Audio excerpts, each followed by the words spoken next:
നമുക്കിവിടെ 4:11 plus 4:12 plus അങ്ങനെ 4:15 വരെയുള്ള സമ്മ് ഇതിൽ തന്നിരിക്കുന്നതിൽ ഏതുകൊണ്ട് ഡിവിസിബിൾ ആണെന്ന് കാണണം.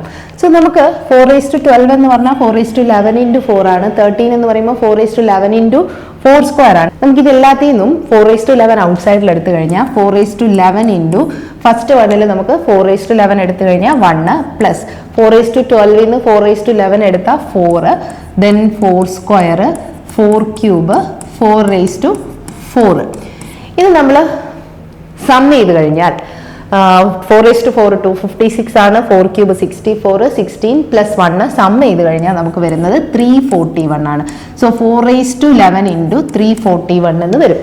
അതായത് ഈ നമ്പർ 341 കൊണ്ട് ഡിവിസിബിൾ ആണ്. അതേപോലെ 341 എന്നുള്ള നമ്പർ നമുക്ക് ഓൾട്ടർനേറ്റ് പ്ലേസസിലുള്ള ഡിജിറ്റിന്റെ സം എടുത്ത് ഡിഫറൻസ് നോക്കിക്കഴിഞ്ഞാൽ 3 + 1 4 ആണ്. 4 മൈനസ് ഈ 4 0 ആണ്. അങ്ങനെയാണെങ്കിൽ ഇത് 11 കൊണ്ട് ഡിവിസിബിൾ ആണ്. സോ ഈ നമ്പർ 11 കൊണ്ടും ഡിവിസിബിൾ ആണ്. 341 എന്നുള്ള നമ്പർ 31 കൊണ്ടും ഡിവിസിബിൾ ആണ്. So option D is the correct answer.